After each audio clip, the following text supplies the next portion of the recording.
Hello tout le monde, nouvelle vidéo aujourd'hui sur l'Olympique de Marseille. Pour ceux qui ne l'ont pas encore fait, n'hésitez pas à vous abonner à ma chaîne YouTube. Aujourd'hui, on va parler donc de l'Olympique de Marseille. Voilà, depuis le départ d'Eli Wahi, forcément, l'OM est en quête d'un nouveau renfort offensif. On espère aussi vendre au plus vite Lilian Brassier et attirer un nouveau défenseur central. Et là, ça tombe bien, puisqu'on a nos confrères du journal L'équipe qui ont révélé que l'OM était en négociation à la fois avec Rennes pour Amine Gouiri et aussi avec Newcastle pour Lloyd Kelly. Alors, est-ce que ça me donne envie de sauter au plafond? Non, pas du tout. Après, est-ce que c'est totalement inintéressant? Non, je ne vais pas aller jusque-là. Amine Gouiri, c'est vrai que c'est un joueur qui est confirmé en Ligue 1 depuis plusieurs saisons, qui tourne toujours entre 10 ou 15 buts, voire même entre 15 et 20 buts, toutes compétitions confondues, comme ce fut le cas l'année dernière avec Rennes. On va pas trop le juger sur cette première partie de saison avec Rennes parce qu'on connaît le contexte au Stade Rennais qui est très délicat, donc c'est difficile pour un joueur de s'épanouir dans de telles conditions. Je pense qu'un départ pour lui est le bienvenu parce que ça lui fera du bien de voir autre chose que Rennes. Marseille, pour lui, ça peut être une nouvelle étape importante dans sa carrière. C'est un joueur qui dispose encore d'une belle marge de progression, il n'y a pas de souci. Je peux comprendre l'intérêt de De Zerbi et de Benatia pour Amine Gouiri. C'est vrai que c'est un joueur qui est polyvalent. Il peut occuper quasiment tous les postes offensifs. Il peut suppléer Mason Greenwood, vous voyez, dans les deux axiaux qui sont derrière le numéro 9, derrière Mopé. On voit Greenwood plutôt côté droit et Rabiot côté gauche qui est dans un registre totalement différent de celui de Greenwood qui peut prendre la profondeur ou autre, ou même repiquer intérieur pour être quasiment en numéro 9 avec Mopé.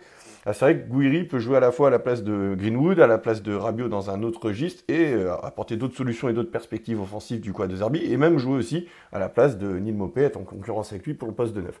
Donc c'est vrai que c'est un joueur qui peut amener beaucoup de solutions offensives et ça c'est intéressant de ce point de vue-là. C'est un joueur qui peut encore progresser, je le répète, donc pourquoi pas. Après, voilà, tu t'attends peut-être à mieux. Je veux dire, si tu as essayé avec Wai, que là tu réessayes avec Gouiri, j'ai l'impression que ça sent un peu le même pari. Enfin, je sais pas comment expliquer, je suis pas tant que ça emballé.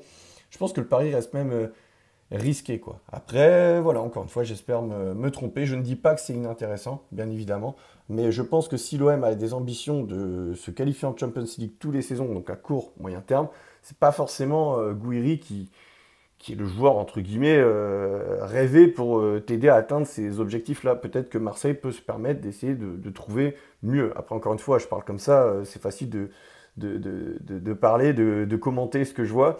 Je ne suis pas à la place de Mehdi Benatia qui fait un excellent travail du côté de l'OM et on ne connaît pas non plus tout ce qui peut être, enfin le marché actuel, quoi. Je veux dire, quels sont les attaquants qui pourraient être d'un certain standing et qui sont dans les cordes à la fois financièrement et sportivement pour Marseille, en dehors de Amine Gouiri. C'est vrai qu'il n'y a peut-être pas non plus 36 000 pistes, ça ne court pas les rues. Donc je respecte pleinement. Mais encore une fois, d'un point de vue tactique, je comprends parfaitement l'intérêt de l'OM par rapport à Amine Gouiri. Et sinon, après, voilà, on parle de Lloyd Kelly. Alors là, c'est pareil. Lloyd Kelly qui sera aussi ciblé par la Juve et par Dortmund.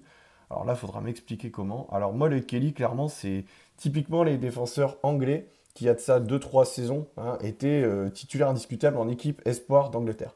Un peu comme un certain Max Aarons, peut-être que vous connaissez, il était annoncé dans le viseur de Lille. C'est le latéral droit, en fait, qui était à Norwich City puis à Bournemouth et qui vient d'être prêté, là, justement, au FC Valence, en Liga.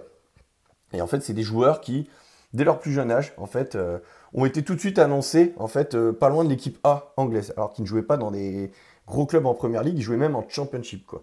Mais il y a tellement peu de viviers en termes de défenseurs en Angleterre, c'est-à-dire qu'ils forment beaucoup chaque saison des nouveaux éléments offensifs qui se révèlent très jeunes. C'est vrai que regarder un petit peu tous les attaquants, les éléments offensifs qu'il y a en sélection nationale anglaise, ça fait rêver, quoi. Mais c'est vrai qu'au niveau des défenseurs, c'est pas trop ça. Ils ont du mal à en sortir tous les ans et c'est assez compliqué en première ligue. Ils sont plutôt tentés pour aller chercher justement des joueurs à l'étranger pour renforcer leur secteur défensif, quoi. Ils ont du mal à les former. Et c'est pour ça que dès qu'un mec explose en équipe espoir, même s'il est en championship ou qu'il est à peine au niveau première ligue, on l'annonce tout de suite pas loin de l'équipe A. C'est ça qui est quand même assez dingue. Et je parlais de Max Aarons, mais Lloyd Kelly, c'était exactement ça, quand il était justement à Bournemouth, quoi. Et là, on le voit, hein, je veux dire, il a pu rejoindre Newcastle, donc tout de suite, il va franchir un step. En plus, il a 25 26 ans.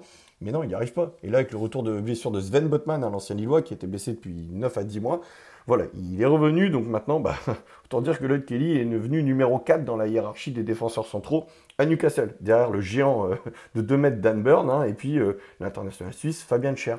Donc après, vous avez aussi Sven Botman qui est là. Donc lui, en tant que numéro 4, il n'a pas sa place à Newcastle. Donc s'il vient à Marseille, tu te dis que Marseille récupérait un joueur moyen de première ligue. On va pas se mentir.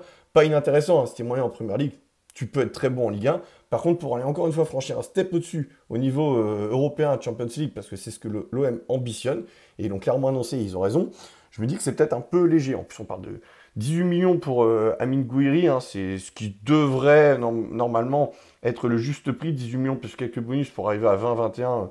Voilà, c'est ce qui se dit justement pour Gouiri, et 14 millions, prêt avec option d'achat obligatoire à 14 millions pour Lloyd Kelly. C'est ce qui est annoncé par certains médias britanniques, quoi. Il y en a même qui annoncé 20 millions, quoi. Mais je veux dire, pour un mec qui n'est même pas titulaire à Newcastle, qui n'a pas su s'imposer, enfin, je veux dire, à un moment donné, moi, c'est surpayé des mecs qui sont moyens. Alors, après, encore une fois, je parle, je commente par rapport à ce que je vois, mais Roberto De Zerbi, lui, il a été en première ligue. Il connaît très bien ce championnat, il le connaît mieux que moi. C'est un super entraîneur, donc s'il apprécie énormément le profil de Lloyd Kelly, ok, ça se respecte totalement. Il y a sûrement des choses qui m'échappent par rapport à ça. Encore une fois, je dis pas qu'il serait mauvais en Ligue 1 ou inintéressant pour l'OM, comme pour Gouiri, hein, je veux dire.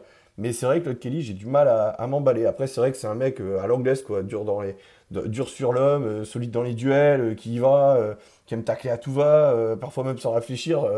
Puis par contre, c'est vrai que ce que j'aime bien chez lui, quand même, c'est son jeu court, jeu long. C'est vrai qu'en termes de relance, il est vraiment intéressant. Et ça peut être intéressant des fois pour lancer des Mason Greenwood sur des contre-attaques en profondeur, voilà, pour exploiter la vitesse de Greenwood sur des contres. On sait que l'OM est redoutable à ce niveau-là.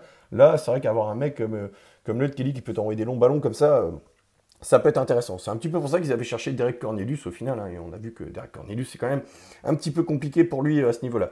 Lloyd Kelly, c'est vrai que pareil, hein, comme pour Gouiri, c'est vrai que dans le schéma de jeu de Zerbi, par contre, c'est top. Ça colle parfaitement. Je veux dire, le mec, tu peux le mettre dans une charnière à 3, il est beaucoup plus à l'aise, surtout s'il est côté gauche. On sait que des fois, il peut même dépanner au poste de latéral gauche, mais ça reste un axial. Donc c'est vrai que ça peut être intéressant.